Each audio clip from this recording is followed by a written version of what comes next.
Jimmy Akin's Mysterious World is brought to you by the Star Quest Production Network and is made possible by our many generous patrons. If you'd like to support the podcast, please visit sqpn.com/give. Jimmy Akin's Mysterious World is also brought to you in part through the generous support of Aaron Vergeson Electric and Automation, making connections for life for your automation and smart home needs in North and Central Florida at aaronv.com. And by rosaryarmy.com. Have more peace. Visit rosaryarmy.com and get a free all-twine knotted rosary, downloadable audio rosaries, and more. Make them, pray them, give them away at rosaryarmy.com. And by Mysterious Tales of Loss and Woe and Other Jovial Stories, a new book by Truist Dunkworth. In a world of wonder, this is a book that encourages teens and preteens to think and be surprised. Look for it on amazon.com.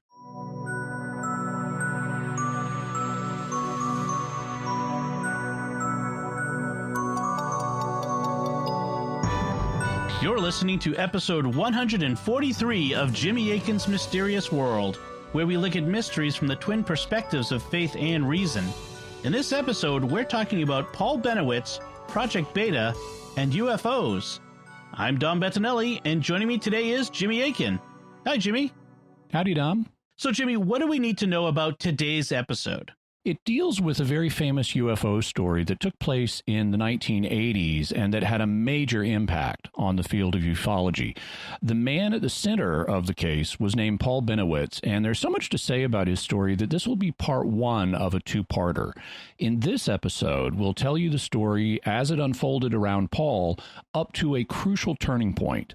Then next episode, we'll tell you how the story ended and go into analysis mode and try to figure out how accurate the reports are and what actually happened. All right, let's begin then with who was Paul Benowitz? He was born in 1927 and he passed in 2003 at the age of 75. In World War II, he joined the Coast Guard at age 17. Later, he married a woman named Cindy, and together they had two sons named Brad and Matthew. Paul earned a master's degree in physics, and in 1969, at age 42, he started a small company in Albuquerque, New Mexico, named Thunder Scientific, which I must say is an awesome name. Yes. Thunder Scientific produces temperature and humidity instruments for NASA and the U.S. Air Force. Paul was working on a PhD, but his business consumed all of his time, so he became a businessman. He also was a pilot and a UFO investigator. In fact, he did work for the Aerial Phenomena Research Organization, or APRO, which was one of the most respected UFO organizations of the time. Haven't we heard of APRO in previous episodes? Yeah, we've mentioned researchers from APRO in our episodes on the Bet Sphere and Betty and Barney Hill and the Pascagoula UFO abduction of Calvin Parker and Charlie Hickson. APRO was active from 1952 to 1988, and it had a reputation for doing high-quality work. J. Allen Hynek referred to APRO and NICAP as the two best civilian UFO groups of the time.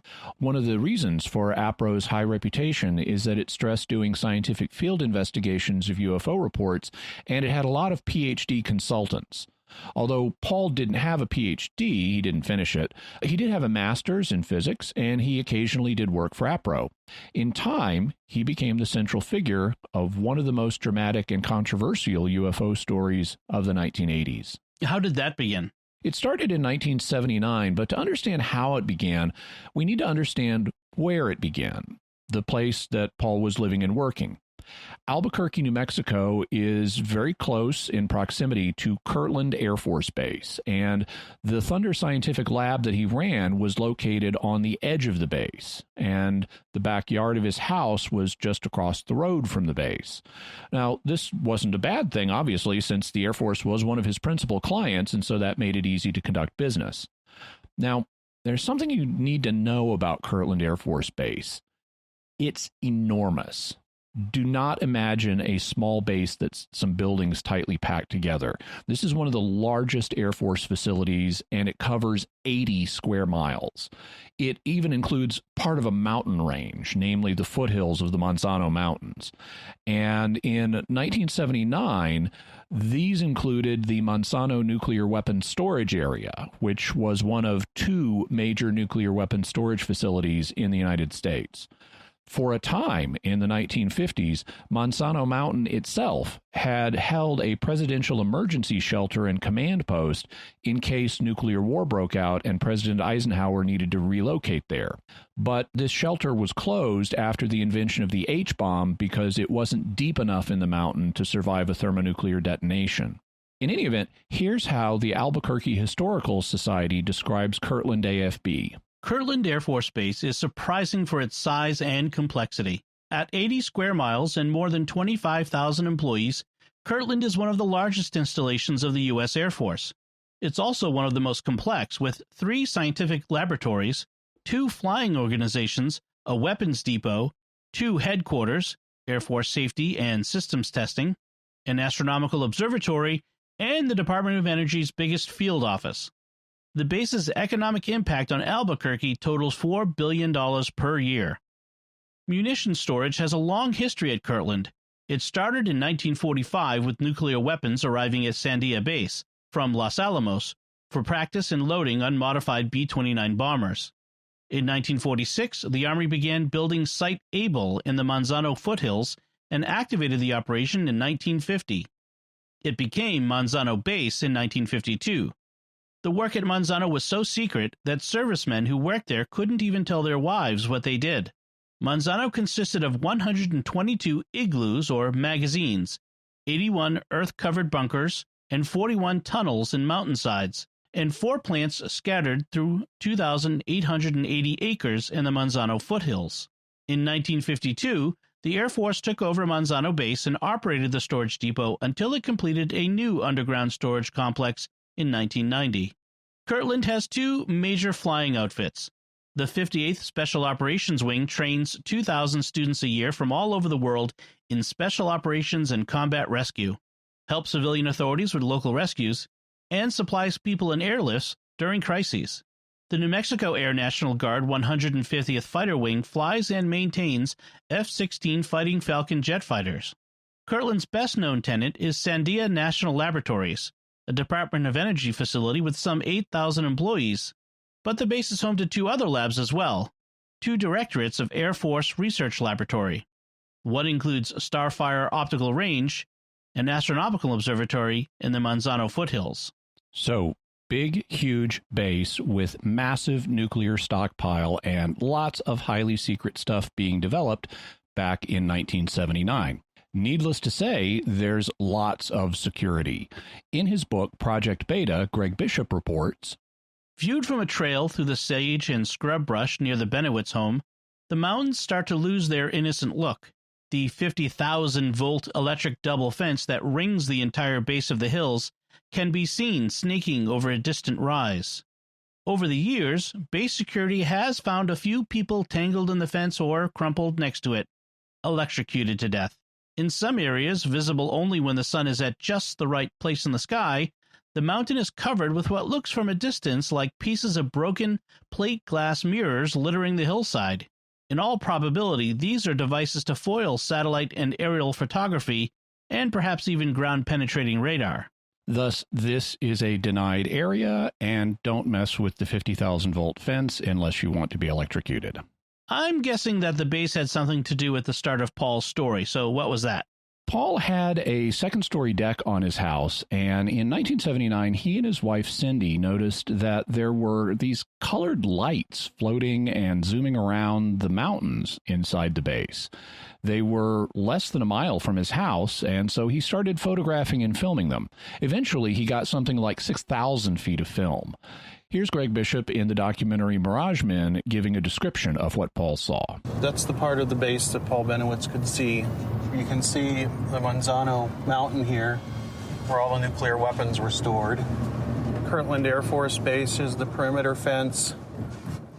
Paul Benowitz's house is right over here, and his excellent view was afforded from this exclusive area of Albuquerque.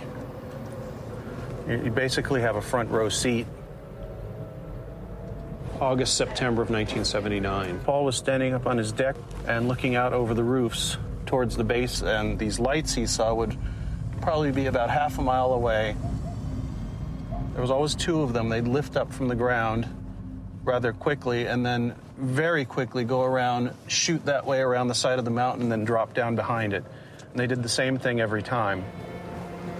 For anybody, that would pique your interest. In his book, Bishop indicates that apparently there was some variation in what the lights did. He wrote, "At times, the lights streaked away as quickly as a magician's sleight of hand, only to reappear seconds later, apparently miles from where they had just been. To Bennewitz, this was irrefutable proof that something unearthly was playing cat and mouse with the human race, daring us to react." Because of the ways the lights would move, he concluded that they were displaying qualities that were beyond human technology, and he became concerned because they were so active around our nuclear stockpile. That's something that has been widely reported, in fact, that UFOs appear to have an interest in nuclear weapons facilities, and we'll be talking about it in the future. For now, Paul simply kept gathering evidence so that he could present it to the proper authorities. Greg Bishop explains, In time, the 52-year-old electronics expert would present this massive data to the authorities, which he thought would waste no time in confronting the threat. They would have no choice. The lights were flying around the Manzano weapons storage complex, then the largest underground repository of nuclear weapons components in the Western world. But that meeting was still in the future, and other things happened first. On May 6, 1980, Paul got a phone call from a New Mexico police officer named Gabe Valdez. Who was Gabe Valdez? He was a highway patrol officer in the northwest corner of the state, an area including Dulce, New Mexico, and he had a really interesting career. He was considered highly professional and effective and had won the Officer of the Year award. He also had been assigned to work on some very strange cases. In 1975, he was assigned to investigate reports of cattle mutilation and strange flying lights in his part of the state.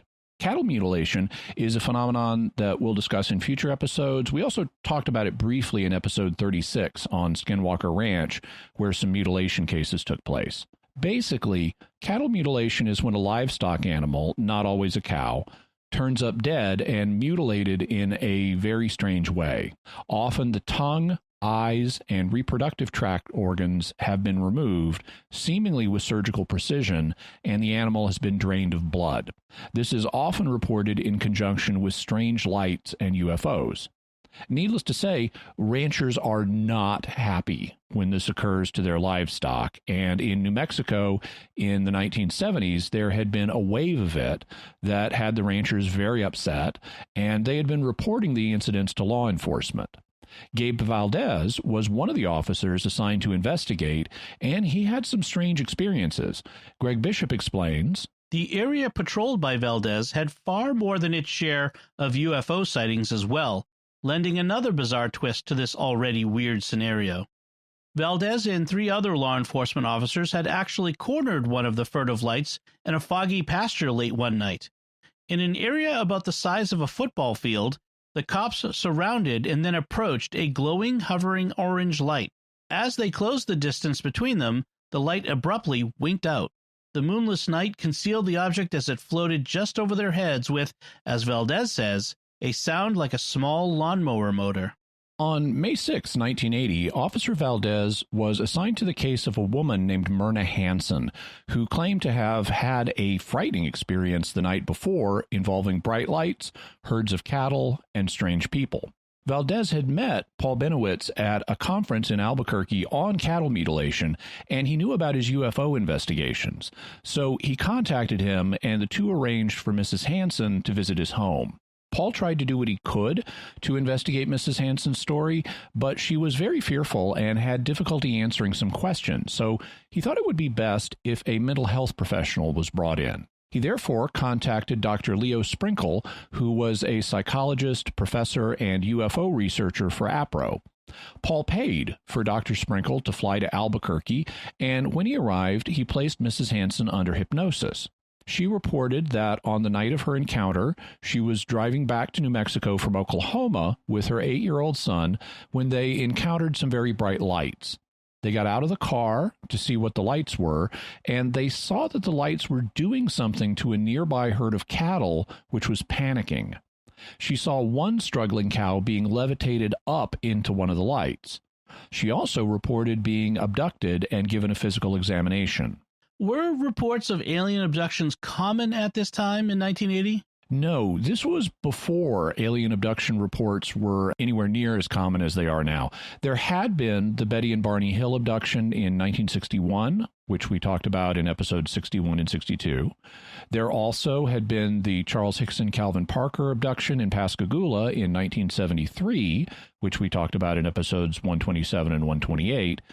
And there had been the Travis Walton abduction in 1975, which we'll talk about in the future.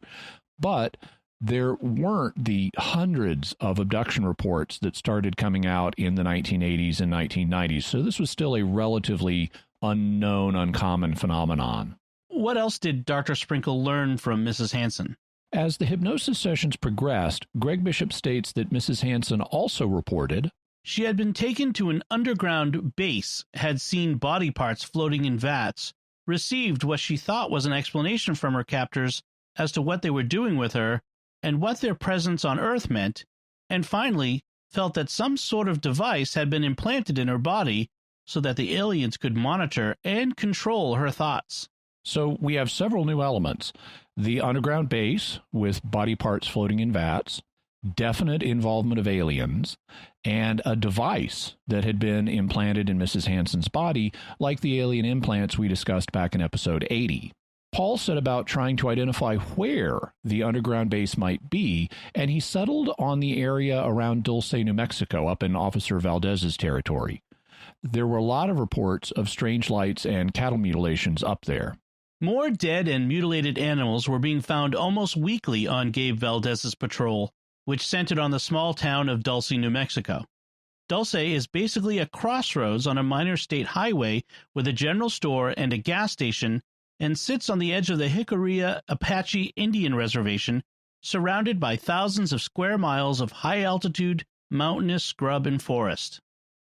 But the really worrying thing was the implant that the aliens had put in Mrs. Hansen.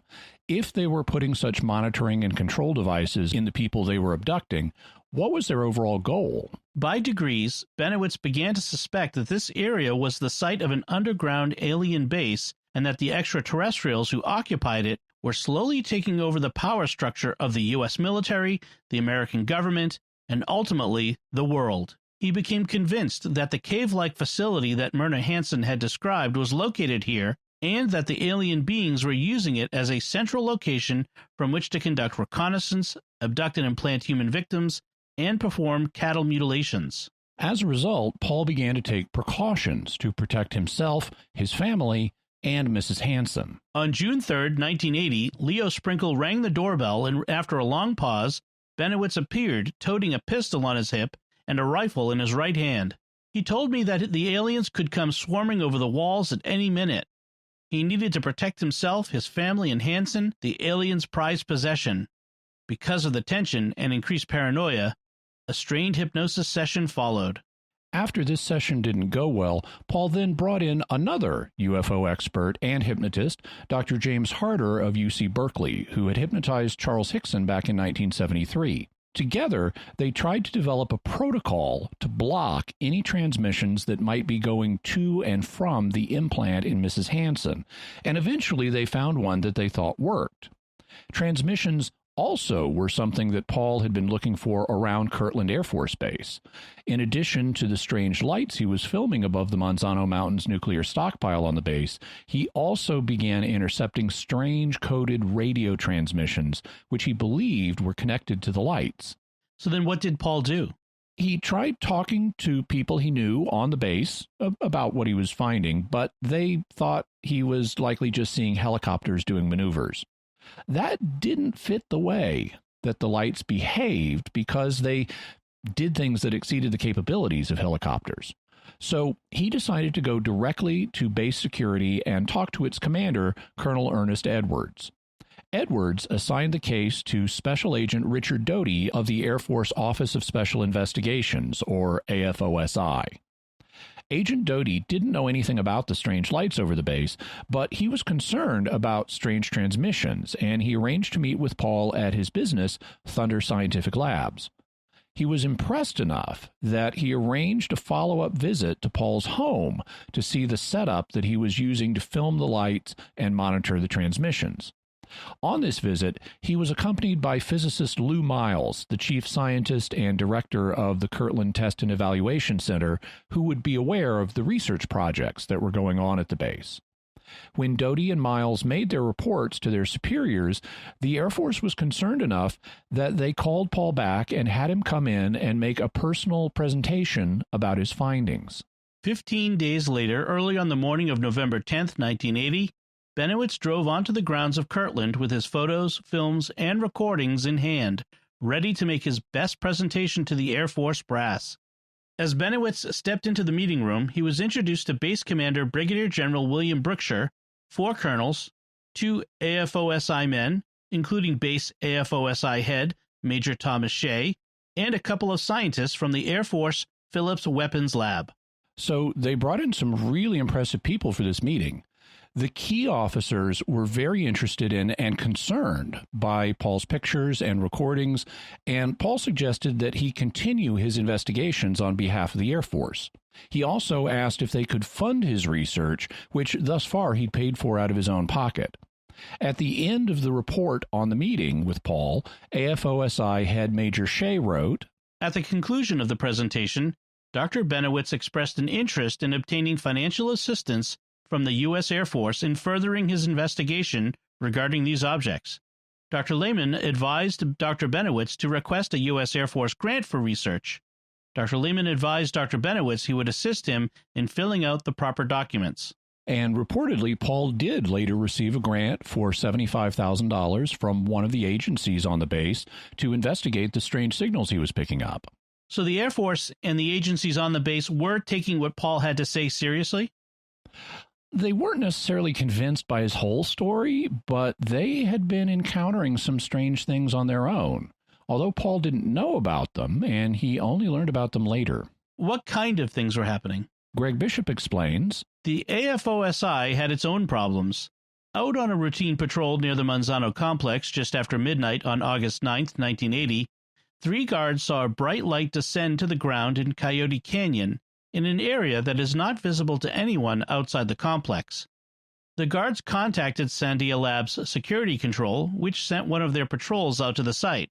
As one of the guards approached a security-alarmed nuclear storage bunker, he noticed a very bright light hovering motionless near the ground behind a building that was part of the facility. Taking a shotgun, the guard got out of his vehicle and walked toward the light source. He thought he was looking at a landed helicopter and tried to radio back for help and advice, but found that his walkie-talkie had stopped working.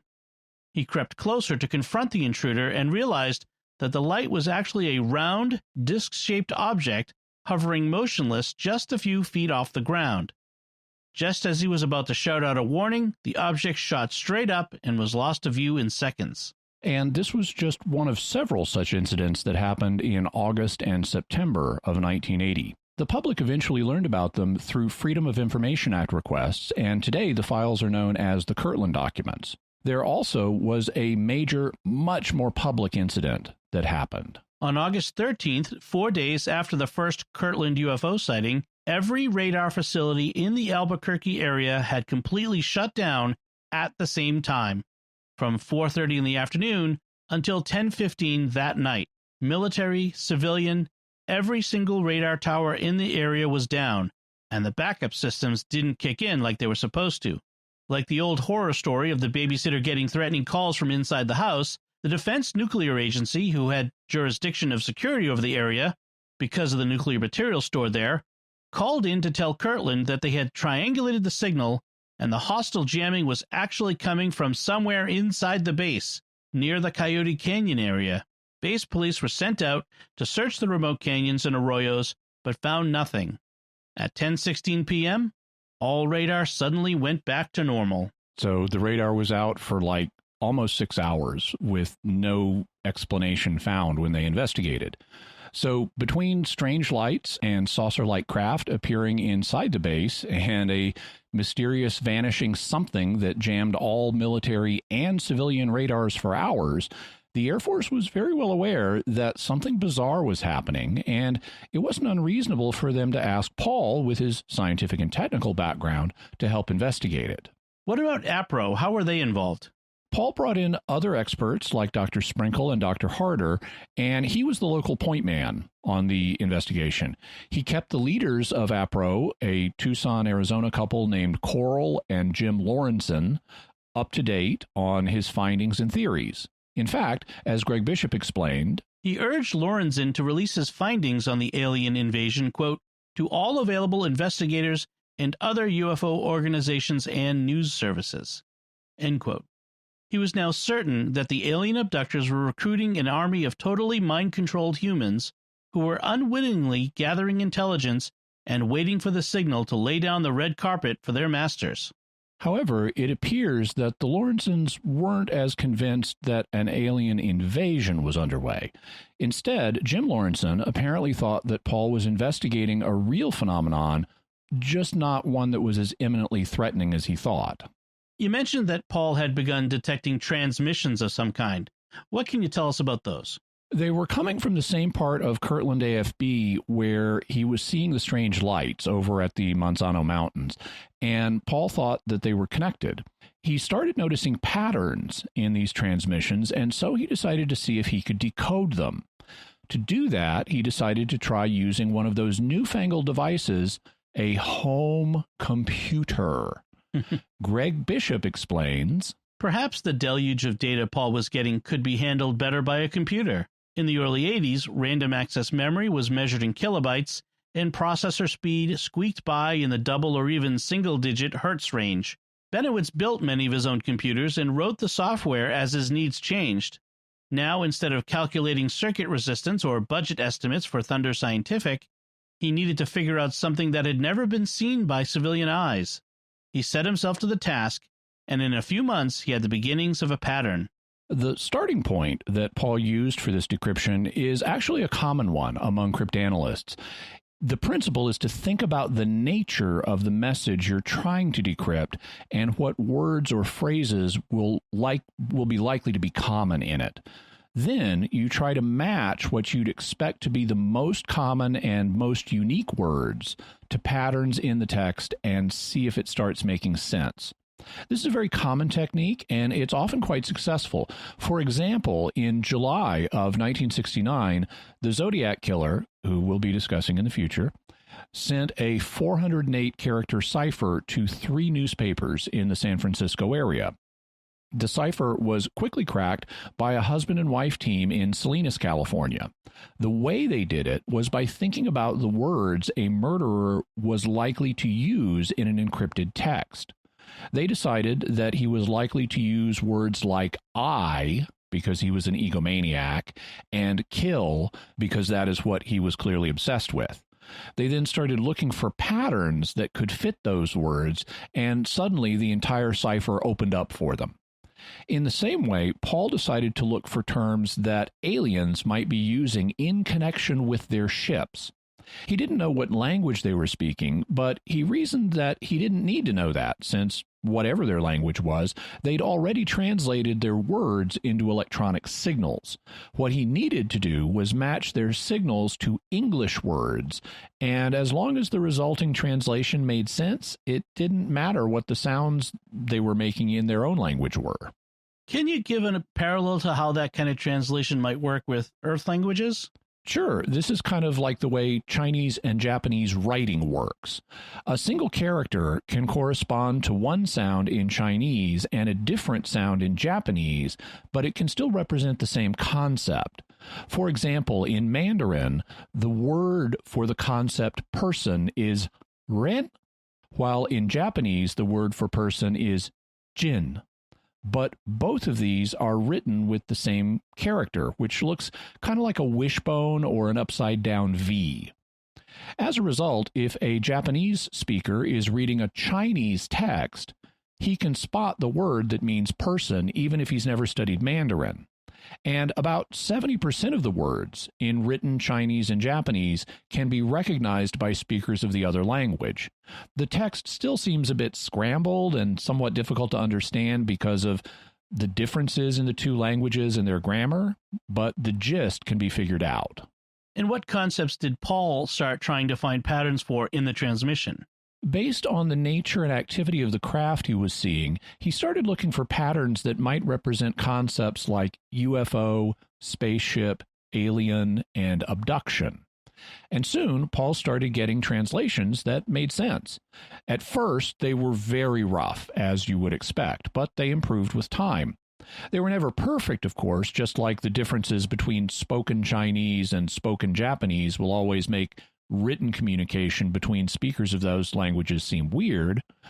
Or, for that matter, think about the kind of weird results you sometimes get if you use Google Translate or other machine translation apps. I mean, we still haven't gotten a publicly accessible machine translator that delivers accurate, fluid translations that always sound natural.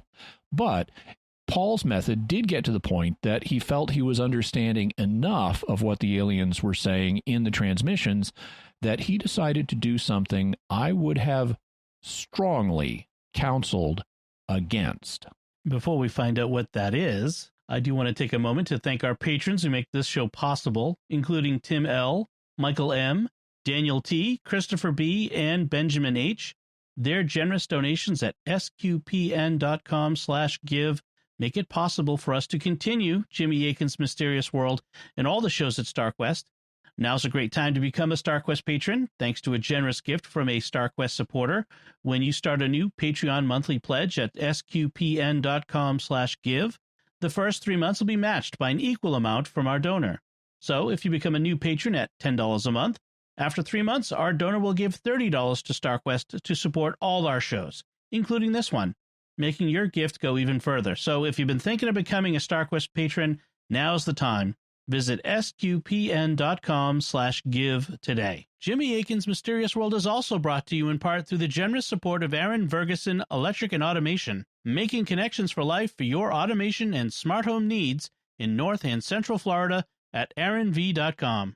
And by rosaryarmy.com. Have more peace. Visit rosaryarmy.com and get a free all-twine knotted rosary, downloadable audio rosaries, and more. Make them, pray them, give them away at rosaryarmy.com. And by Mysterious Tales of Loss and Woe and Other Jovial Stories, a new book by Truist Dunkworth. In a world of wonder, this is a book that encourages teens and preteens to think and be surprised. Look for it on Amazon.com. So, Jimmy, what did Paul do that you would have strongly counseled against? He decided to transmit back to the aliens, to talk to them. I think this is a very bad idea. I think that if we ever detect an extraterrestrial signal from outer space, we should not answer it. Instead, we should listen for a very long time and not let the aliens know that we're here or that we can understand them. However, at least part of my justification for that didn't apply to Paul because the aliens already knew about us if they're here on Earth. Still, I would have said that deciding to talk to the aliens was a decision above his pay grade, that it would be a decision that he should leave to the President of the United States at least.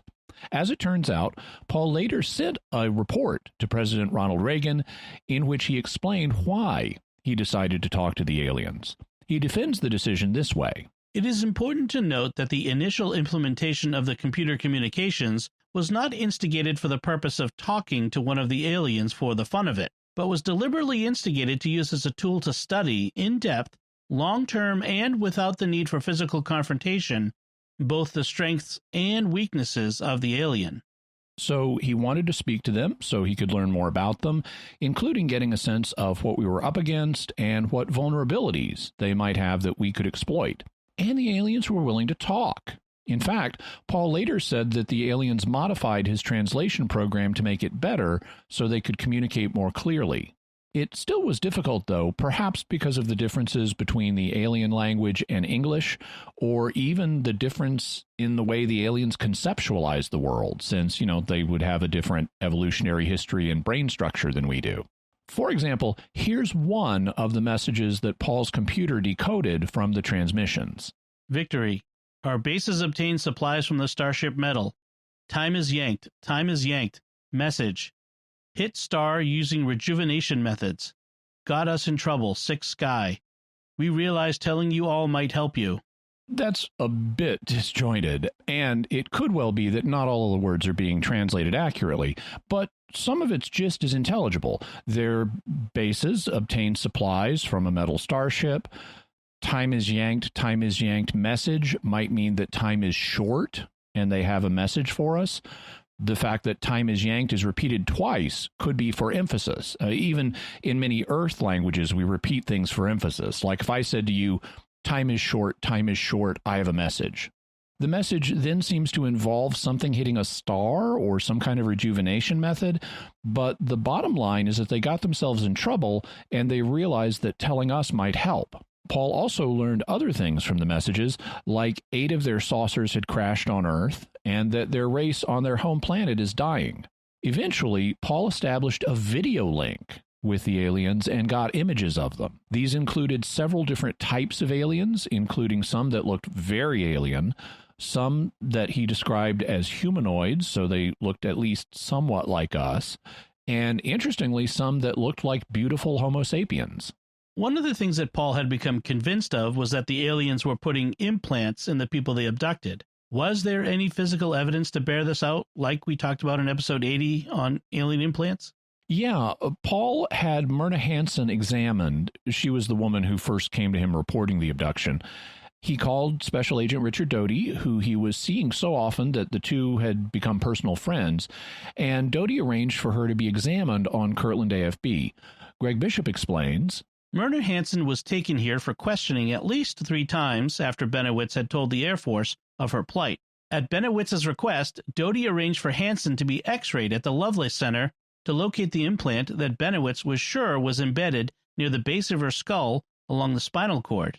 The object did in fact show up on the ultra-sensitive X-ray exposure, but the Air Force doctors were satisfied that it was a natural growth and pursued it no further. During his meetings with base security and other intelligence personnel, Bennewitz told of the underground rooms and tunnels that Myrna Hansen visited during her abduction. Doty recalls that while under hypnosis with an Air Force psychologist, she described and drew one of the facilities at Manzano in great detail. She even knew what the elevator looked like, he says. How she was able to do this was a priority concern to the intelligence detachments charged with security of this area. So an anomaly did show up on her x-rays, but the Air Force doctors thought it looked natural rather than artificial. Of course, aliens with advanced tech might be able to make an implant look natural, though perhaps that's a bit easier for us to realize today than it would have been in 1980. I mean, these days we're working with nanotechnology, and we've already built organic xenobots or living robots, like the ones we mentioned in the mysterious headlines for episode 136, xenobots being robots built out of living cells. So today it's a little easier to see how you could make an implant look like it's something natural. What was really alarming, though, was the fact that Mrs. Hansen was able to accurately sketch and describe the internal layout of the highly classified facilities at Manzano, which she in no way should have been able to do. And that could indicate that the place the aliens took her during her abduction could have been on Kirtland AFB, in which case Kirtland itself had been compromised, in keeping with all the strange lights and craft that Paul had been filming moving in and around the Manzano area of the facility. That also fits with persistent reports that have emerged in the UFO literature of what are known as military abductions, which is often abbreviated to either MILABs or MILABs. It's pronounced both ways. What are MILABs? They're abductions of people that involve human military personnel and that are in some way connected to aliens. In some cases, it's thought that their purpose is to keep track of people who have had contact with aliens and possibly experiment on them. In other cases, it's thought that human military personnel may be in league with the extraterrestrials and are cooperating with their goals. The latter would fit Paul's theory that the aliens he had discovered were co-opting military personnel through mind control. And Mrs. Hansen's ability to describe the interiors of Manzano would be another indication that Kirtland AFB had been compromised. So Agent Doty and his associates were rightly concerned about how she knew the interiors of these top-secret facilities.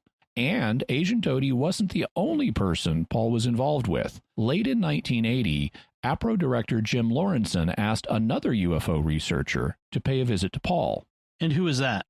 His name was Bill Moore, and he had a rapidly rising reputation that would lead him to become one of the most prominent and influential UFO researchers of the 1980s.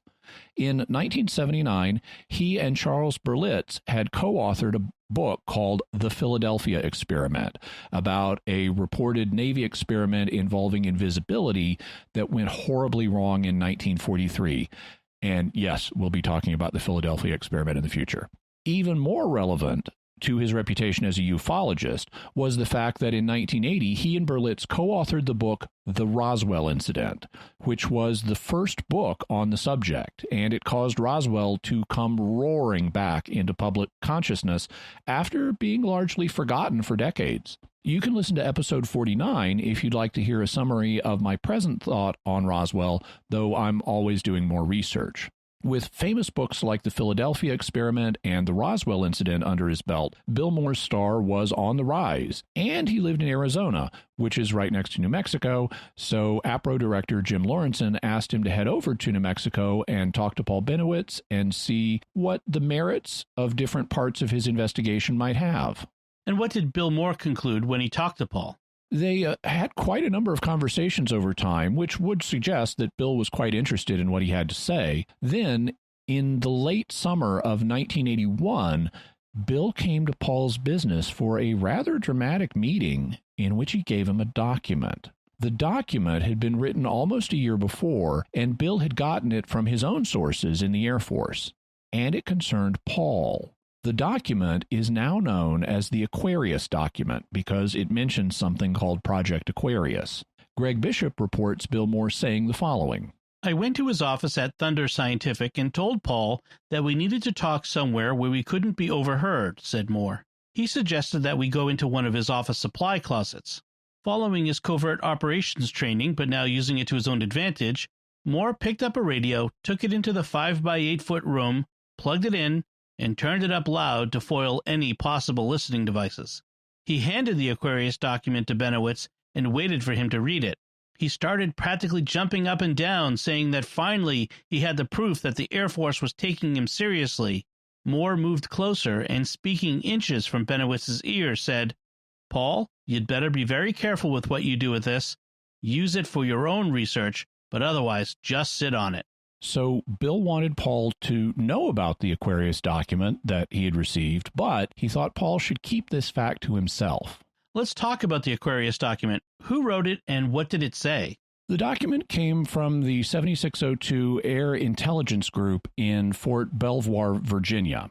This was the branch of the Air Force Office of Special Investigations that handled UFO reports at the time. And the document concerned a series of photos and films that Paul himself had taken of the strange objects over Kirtland AFB. Specifically, it was an analysis of them. That meant that the local base had thought enough of Paul's photos to forward them to the national headquarters for analysis. The document concluded that the images Paul had taken had not been altered, so no double exposures or other after-the-fact photo trickery, and they did indeed contain objects that could not be explained, including saucer-like ones. The document also said that a Captain Grace of the 7602 Air Intelligence Group had been contacted, and he indicated that the USAF was no longer publicly active in UFO research, but did still have an interest in all UFO sightings over Air Force installations and test ranges. That was consistent with the fact that the Air Force had closed down Project Blue Book at the beginning of 1970, but you'd still obviously be interested in anything happening over one of your bases. Further, Captain Grace had indicated that there were several other government agencies, led by NASA, that were actively investigating legitimate sightings, but using covert means. NASA would then filter the results to the appropriate military departments. The document then said, the official U.S. government policy and results of Project Aquarius is still classified top secret, with no dissemination outside official intelligence channels, and with restricted access to MJ-12. The case on Bennewitz is being monitored by NASA, who request all future evidence be forwarded to them through the Air Force Office of Special Investigations. This is why Paul got so excited. His case was being monitored by NASA, which the Aquarius document said was in charge of the government's overall covert investigation of UFOs. And NASA wanted the Air Force Office of Special Investigations, that is the AFOSI, to forward them all future evidence concerning what he was finding. Now, that much was clear, but not everything in the document was equally clear. For example, it didn't explain what Project Aquarius was. It only said that its results were classified top secret and could only be distributed within intelligence channels. Even then, access was restricted to something called MJ-12. What was that?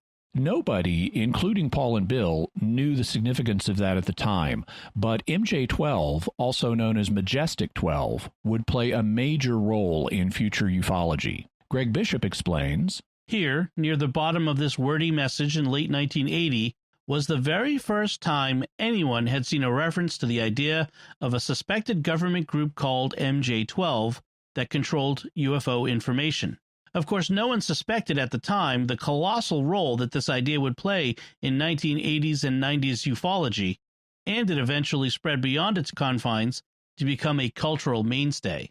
We'll definitely be talking about Majestic 12 in a future episode, but to do so here would take us away from our focus on Paul and his investigations. Suffice it to say that MJ-12 is reported to be a secret group of high officials and experts that the government first convened in the late 1940s to deal with the UFO problem.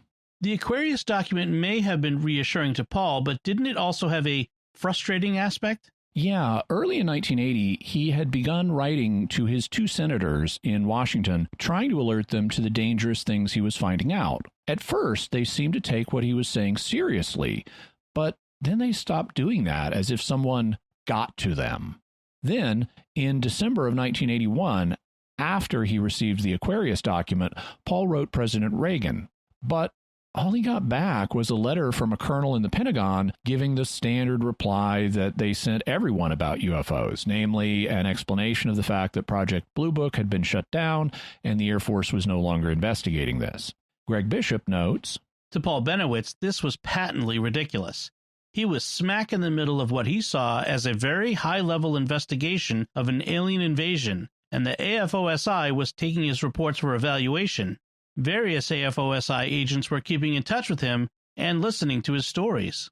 But Paul shouldn't have been too surprised by this mixed attitude. I mean, the Aquarius document said the government wouldn't publicly investigate UFOs, but that it would do so covertly, with information being funneled up from the Air Force Office of Special Investigations to NASA, perhaps under the name Project Aquarius, which had restricted access. So you would expect to get the public, we don't do this anymore line if you contacted people who weren't in the know, but an open attitude from people who were in the know. Yet Paul was impatient and didn't seem to want this process to play out. He was figuratively knocking on a bunch of doors, trying to get more prompt action, and he wasn't having success, which was putting strain on him. From Bennewitz's point of view, the cognitive dissonance of apparent approval and assistance on one hand, and doors slammed in his face as well as impassioned letters going unanswered on the other, were starting to take their toll. And weird stuff was happening around him, and other people were seeing it too. Once, his friends, Bill Moore, the ufologist, and Special Agent Richard Doty, were over at his house at the same time when they saw something really strange. Moore's attention was drawn to something bright near the ceiling of the home lab. He was startled to see a pale orange or yellow ball, about the size of a softball, hovering in the corner. The glowing orb, which had a pale blue halo around it, wobbled ever so slightly, but otherwise stayed in place. "Paul, what's that?" Moore asked, pointing. Surprisingly nonchalant, Bennewitz said, "Oh, you see them too. I haven't been able to figure out what they are, but they keep showing up." The orb, which looked three-dimensional and self-illuminating, quickly winked out like someone turning off an incandescent light. It was more like it faded out very quickly, says Moore. It was transparent. You could see the corner where the wall met the ceiling behind it. So Paul's home was being invaded by floating glowing orbs like the ones we mentioned in episode 36 on Skinwalker Ranch. Fortunately, they weren't the blue panic orbs that can incinerate dogs, but they were seen by multiple people, including Paul's guests, Bill Moore and Richard Doty. And this wasn't the only strange thing he had seen. Paul had also seen strange things with Officer Gabe Valdez. Valdez was up in the northwestern part of New Mexico near the Colorado border. What did he and Paul see? One of the things he saw were the results of ongoing cattle mutilation. Greg Bishop reports, Bennewitz was racking up the visits to Dulce, and his friend Gabe Valdez was still showing him areas where cattle were found almost weekly, mutilated and rotting in the pastures. Valdez also told Bennewitz about almost nightly sightings of strange lights skirting the mountains above that small town. Everyone there had seen them at least once.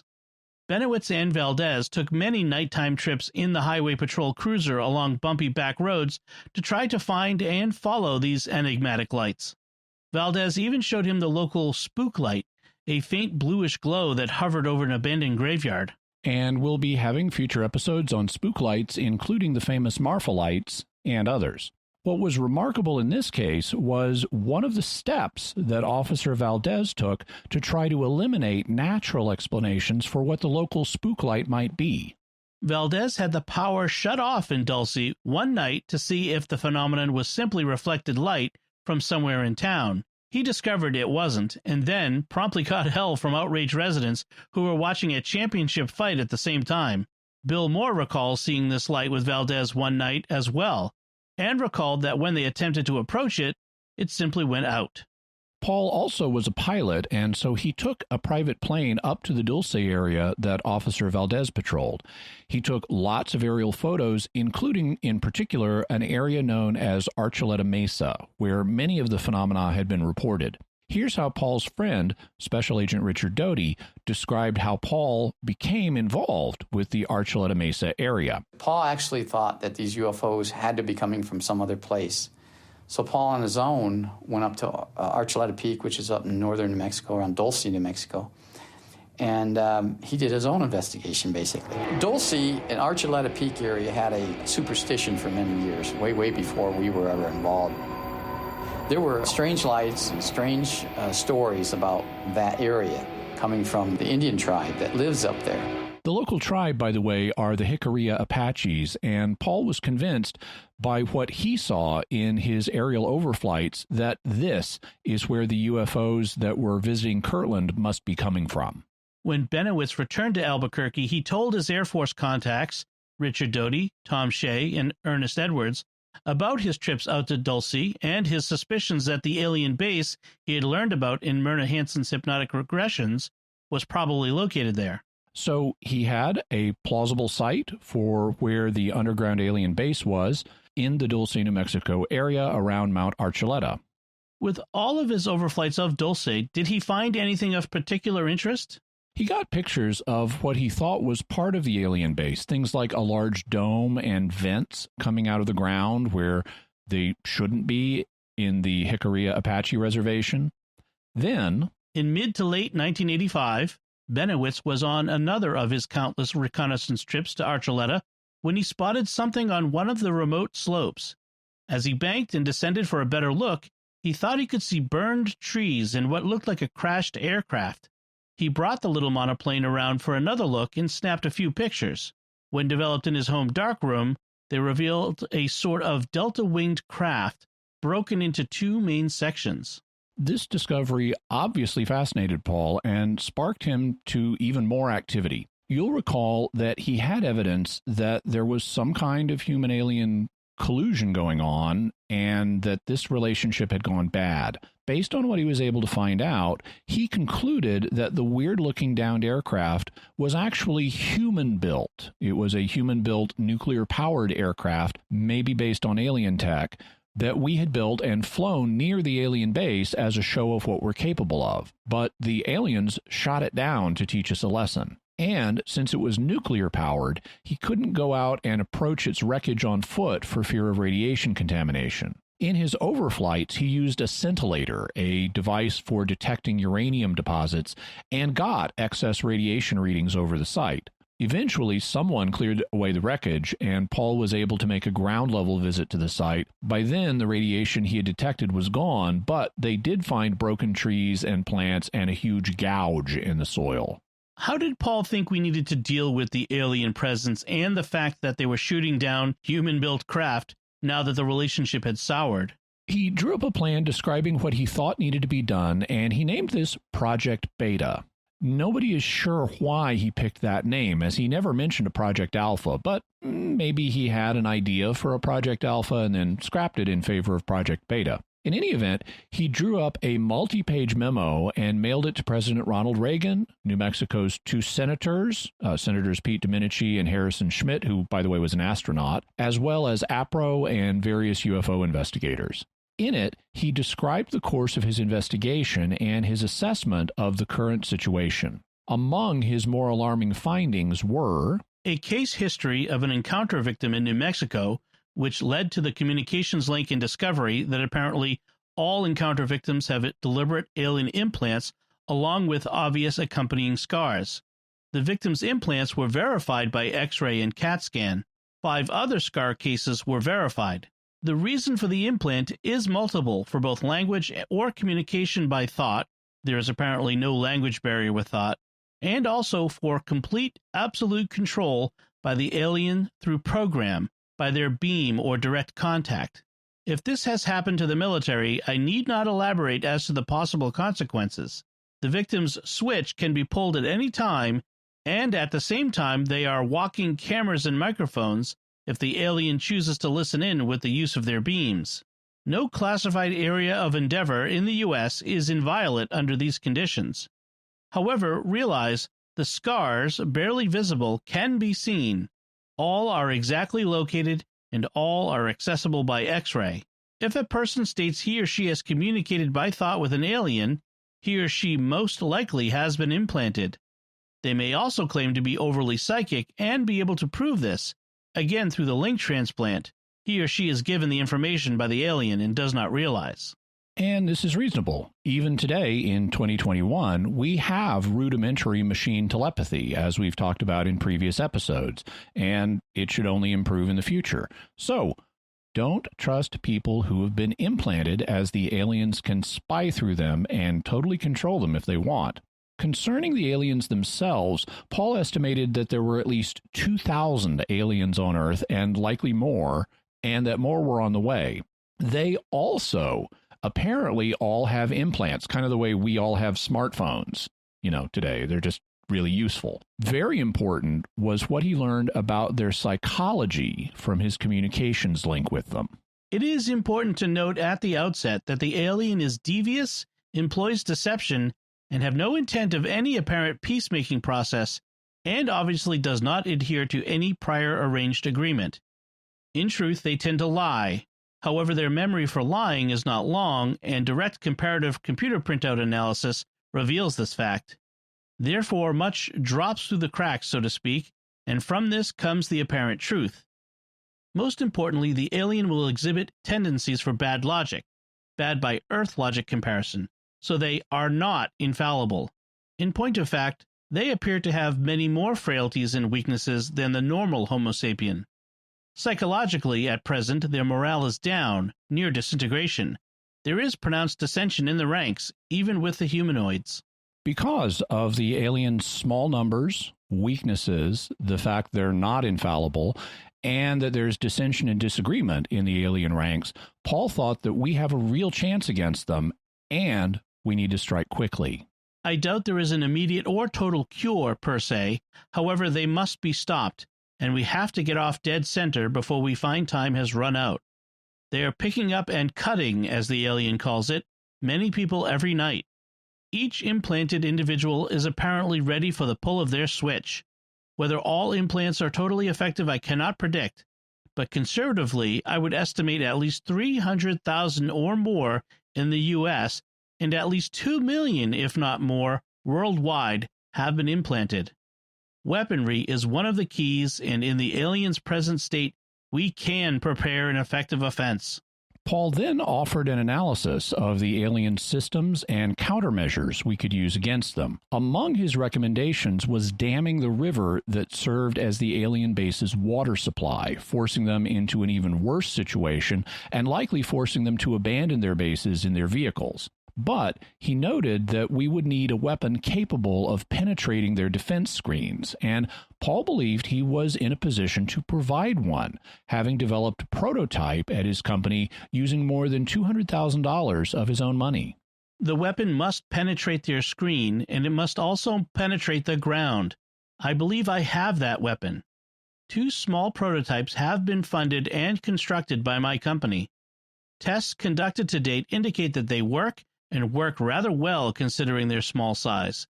Because of this weapon's present status and proprietary nature, a basic patent is in process, the theory will not be explained here. However, the weapon appears to do 2 things at very low power. 1. The discs within its range begin to discharge when exposed to the weapon beam. To counteract, they must apply more power, and so doing consume more power. Again, conservation of energy laws strictly apply. This effect can be observed on the detection instruments as they back away in response to slow discharge. Discharge at low power is slow, but at high power in the final sophisticated weapon, the rate can be increased by many orders of magnitude. 2. Most importantly, this weapon can penetrate the screen, hull, alloy, everything. They cannot shield it in any way. Lastly, because of the implants, the weapon gets to them mentally. They lose judgment and indicate almost immediate confusion, particularly the humanoids. It is believed at this early stage, based on present testing, that the weapon when full on and full size will kill or bring down discs at substantial range. The alien weapons operate substantially the same as their discs, using a charge source and charge distribution. So in the same sense, it is indicated that this weapon design will pull their charge weapons down very rapidly. The range of my weapon exceeds that of their present weapons, and in its most sophisticated form can be readily computer controlled to allow extremely rapid tracking and lock-on, regardless of speed, along with electronic wobulation of the beam. It is a beam weapon, and even at this early stage of miniature prototype testing and development, it indicates eventual superiority to their weapons. Paul estimated that it would take around a year to get the weapon combat ready for use against the aliens, and he describes the phases of the attack he envisioned.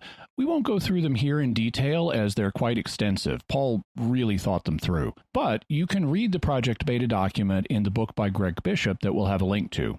Summarizing, Paul explained, "Some of us will be lost in the endeavor. That is obvious. However, done now, the advantage is gained along with new additional technology to prepare for the next stage. The key to overall success is they totally respect force, and with them, the most effective method is to stubbornly continue to pick and pull at their defense with no let-up. Faced with the total loss of a base that it has taken years to construct, it is believed that their mission will be grossly weakened and badly slowed. As Americans in this particular instance, we must realize that we cannot rely upon our inherent moral principles to provide the answer. Negotiation is out. This particular group can only be dealt with, no differently than one must deal with a mad dog. That method they understand. They have invaded our country and our air, and they are freely violating the personal and mental integrity of our people. Therefore, in eliminating this threat, most certainly we cannot be called the aggressor, because we have literally been invaded. In final conclusion, A, they cannot under any circumstances be trusted. B, they are totally deceptive and death-oriented and have no respect for humans or human life.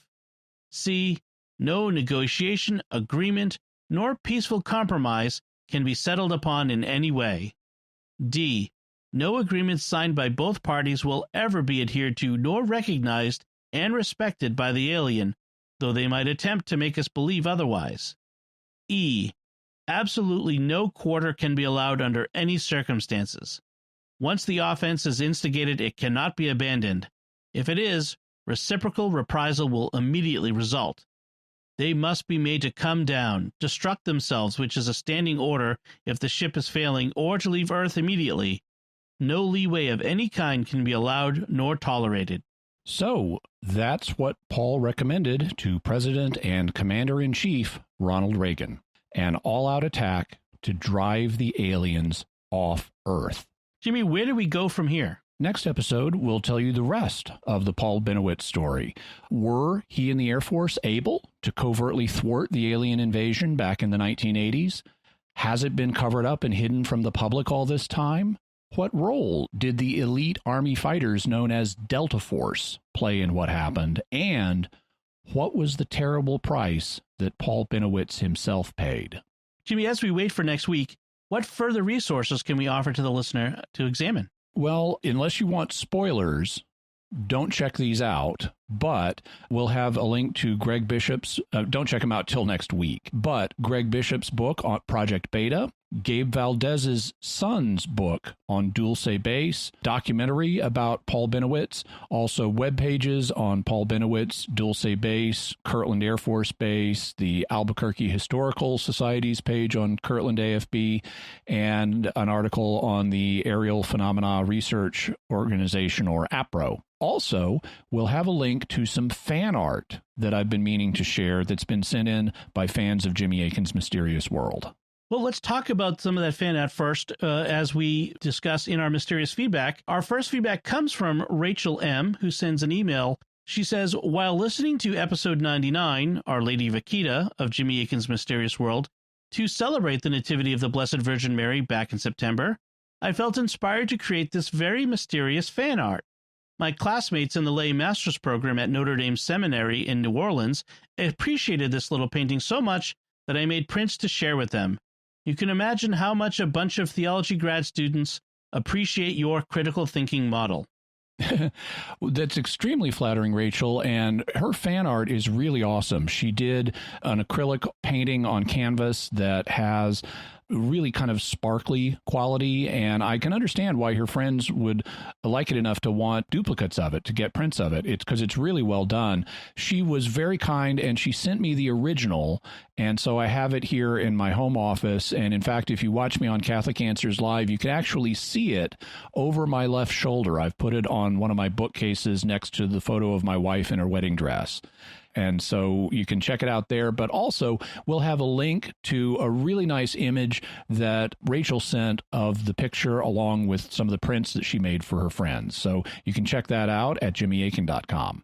Jimmy, I understand that we also had some other fan art from Josh C. on Facebook. Yeah, Josh C. did some image manipulation on some Pokemon images. Now, I have to confess, I'm a little old for when Pokemon first came out, so I wasn't the target demographic, and I do know some about Pokemon. I understand the object of the game, and I've watched some of the TV show, and or the original TV show anyway, and I understand some of the characters. So what he's got here, and we'll also have this at jimmyakin.com, is a sort of he's got three images. The first one says, some say Charmander is the best, and it's got a picture of the Charmander character. Some say it's Squirtle, and it's got a picture of the Squirtle character. And then he says, but deep down we all know that Jimmy Akin is the best, and he's got a picture of me. And so nice. that's very flattering. Very nice. Thank you both for sending that in. So the rest of our feedback will come from our recent episode on mediums and seances. And the first feedback comes from Flying Car 100 on YouTube, who wrote, I totally knew one of you was going to use the small, medium at large joke. Yeah, I have to give all credit and or blame to Dom for that, because he's the dad, and I actually had not heard that joke before. That's a total dad joke. I will take credit or blame for being able to immediately apply it to Leonora Piper. There you go. Sverker on YouTube writes, what do mediums or researchers of communication with the dead have to say about religious apparitions of, for example, God, Mary, or the saints? Do they put them in a different category than seances and such? They do. Exactly how the categories work will depend on which researcher you're talking to and how they conceptualize these things. But it's recognized that, there's a difference between a seance where you make efforts to contact the dead versus where a saint shows up in a vision without you asking.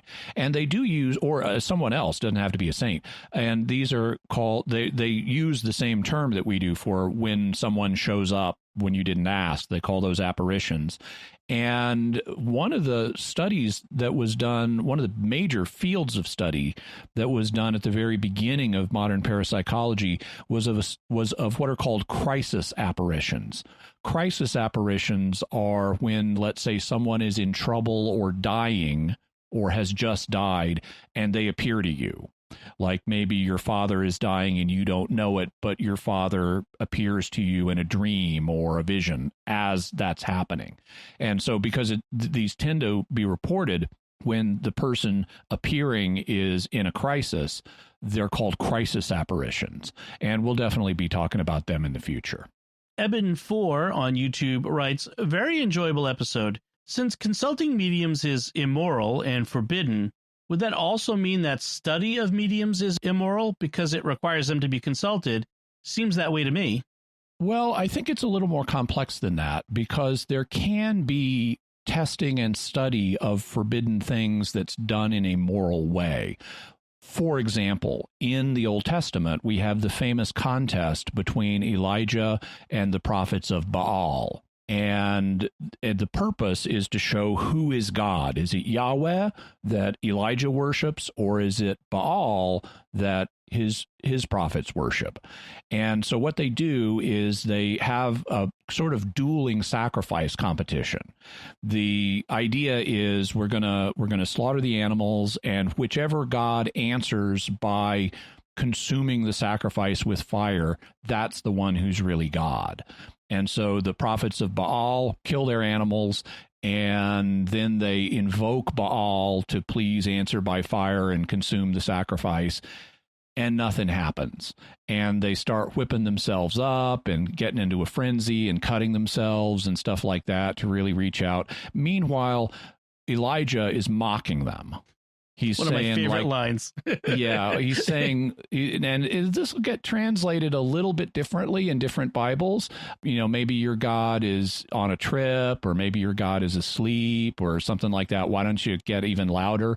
Actually, one of the things Elijah says would be somewhat literally translated, maybe your God is in the bathroom.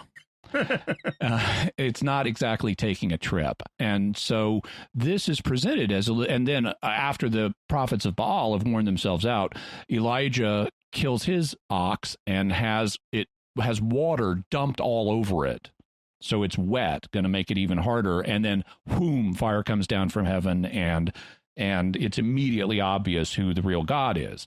So this is an instance where the prophets of Baal are engaged in an immoral activity. They're worshiping a false god, but it's legitimate for Elijah to have this contest with them to show who the true God is. So we're testing a false belief system by letting the people who have the false belief system do their thing, which they were going to do anyway. They're going to sacrifice to Baal at some point. It just happened to be today. Well, the same thing you can argue could apply to mediums. They're going to do their medium thing. That doesn't mean we can't study this practice. And given that parapsychologists actually do study it, well, whether the studies were ethically done or not, the information's here now, and we may as well use it and know about it. So I think it's legitimate to report on the results of what parapsychologists have found about mediums, even if I personally, would feel squeamish morally about participating in such studies, even though I recognize that there are underlying principles where it might be able to be done ethically. Domian sent an email that said, about 10 years ago, before my wife converted to Catholicism, she visited a medium, and it was a rather surreal experience. The medium was able to tell strange things about her that she wasn't supposed to know, including that my wife was carrying a ring in her pocket, which had belonged to the deceased family member she went to inquire about. That in itself made me suspect that there was no simple earthly trickery going on, but I was puzzled when she told me the so-called spirit of her great aunt had said some very strange things about the afterlife. Most importantly, there is no God. We both knew right away at the time that it made no sense for there to be an afterlife, complete with rewards for the just, but no God. Apparently, the medium herself had been a Christian in the past, but had turned away from the faith due to the things she'd been hearing from the souls of the deceased. All of this makes the demon theory seem quite plausible to me now. If it was a demon, the good news is that my wife didn't fall for its trickery. And as I acknowledged in our summary on the previous episode, I think the answer to what causes mediumship is all of the above. I think a lot of the time it's trickery. Other times it could be mental illness. Other times it could be genuine communication with the dead, and it can be communications with demons. So I think all of those are live options for explaining things. I would note that that the denial of the existence of God is something that's unique to this medium. In 19th century spiritualism and the spiritualist churches that grew out of that, they do tend to believe in God. And so you'll have dead spirits reporting about, God exists. So that's not a typical thing you hear. It is something, obviously, that a demon would be interested in saying, but it also would be something that a disgruntled former Christian medium might project from her own consciousness. So I could see a natural explanation for that. And I even wonder about the ring in the pocket knowledge, because I can see how a trickster who's doing a cold reading on your wife might be able to get that information. Now, if your wife showed up and the medium simply, without any questioning, simply says, "You've got the ring of your departed loved one in your pocket, don't you?" Okay, that I would say is paranormal, or at least much harder to explain naturally. But the way mediums often do cold readings on the sitters is by asking questions. And so if you've shown up to ask about a loved one, they might say, "Do you still have something of your loved ones?" And then and if you would say yes, they might say, "Is it perhaps a ring?" Because rings are one of the things people often save from their loved ones, because they're not indestructible, but they're fairly enduring and they're very personal. I mean, I still have my wife's engagement and wedding ring almost 30 years later. And so then if your wife says, "Yeah, it's a ring," "Do you happen to have it with you?" "Why, yes, I do." Could it? And at that point, since you've got a woman here, it's going to be in one of two places, either her purse or her pocket. "Is it perhaps in your pocket?" Well, okay, just by that series of cold reading questions, you can get to the point of you have your loved one's ring in your pocket. But if you're not thinking about, am I being cold read, it could seem more supernatural than it actually is. Jason Thayer writes on Facebook, "When you have a previously on segment, I'm always reminded of X-Men, Avatar: The Last Airbender, and Gargoyles, showing relevant scenes from previous episodes before the new one starts." Yeah, which shows you're going to associate that previously on Jimmy Akin's Mysterious World with will depend on sort of which era of television you grew up with or have been most exposed to. For me, it's the different Star Trek series and the X-Files. That's right. What I think of. Same here. Crystal writes on Facebook, "I am a psychology professor, and I started using some examples from your podcast to help illustrate research methods and critical thinking skills. I find that a little paranormal parapsychology helps make it less dry. Thanks for the great work, and I hope to be a patron soon." Awesome. Thank you so much, Crystal. And yes, I agree. The paranormal is fascinating. It makes it less dry, and it's a good subject to work over with critical thinking skills. And I'm glad that I'm glad you're finding some useful illustrations for your students. By the way, let them know about the podcast so they can listen too. Exactly. So I think that's all of our feedback for this week. Jimmy, what do we have for mysterious headlines? Well, since we just did some feedback on our mediums episode, here are some headlines related to the dead. There's been a scientific study of which people tend to hear the voices of the dead and what separates them, what characteristics do they tend to have that are different than the ordinary population. And they talk about a number of them. One of them turns out to be absorption, which is the ability to immerse yourself in a mental task and sort of tune out all the distractions around you. And people who have that are more likely to report hearing the voices of the dead than people who have lower absorption levels. A second theory connected with the dead is a new Dyatlov Pass theory. Now, we talked about Dyatlov Pass, a long time ago. For those who may not be aware, it's a famous incident that occurred in Russia in 1959 where a bunch of expert hikers died under really mysterious circumstances. And there have been all kinds of theories about it. And there's a new theory out. I mean, a new sort of twist on an existing theory that was based on some snow modeling that they did on computers based on the way snow was modeled in the movie Frozen. And they said, hey, we could apply this to Dyatlov Pass and maybe figure something out about it. So that's been in the news recently. So we'll have a link to that in case you haven't seen it. Also, if you want to join the dead earlier than you should, a technique you could try but don't is injecting magic mushrooms into your blood veins. There is this guy who had some mental issues and he was off his meds and he decided to try self-medicating. So he got some magic mushrooms and he boiled them to make magic mushroom tea, and he then injected it into his blood veins. Now, it started growing in his blood veins, and you would think this would be a interesting, quirky story like the guy who has, which we've mentioned before, the guy who has the biological condition so that his intestines ferment stuff and he effectively brews beer in his gut. You know, that's so he has kind of like a buzz going, maybe. You would think maybe this is going to be, this guy just has the stuff in his blood and now he's going to have a little psychedelic thing going all the time. No, think fungal infection. This guy, instead of getting a perpetual high, got landed in the hospital for more than 3 weeks, and he had to take all kinds of antifungal things to kill off the fungus that was growing, the magic mushroom species that was growing in his blood. So Wow. Don't want to do that one. Nope, don't inject yourself with things, folks. All right. So let's hear your theories. We want your mysterious feedback on this episode. What are your theories about Paul Benowitz in Project Beta? Let us know what you think of the story so far and what your theories are of what's going on in this story. We'd love to hear from you, but no spoilers. Like we don't want you to read ahead, shall we say? But just based on what you heard. If you know the Paul Benowitz story, don't spoil it for other people. Exactly. So you can do that by visiting sqpn.com or the Jimmy Akin's Mysterious World Facebook page. You can send an email to mysterious@sqpn.com or send a tweet to @MYS_world with the hashtag of mysterious feedback.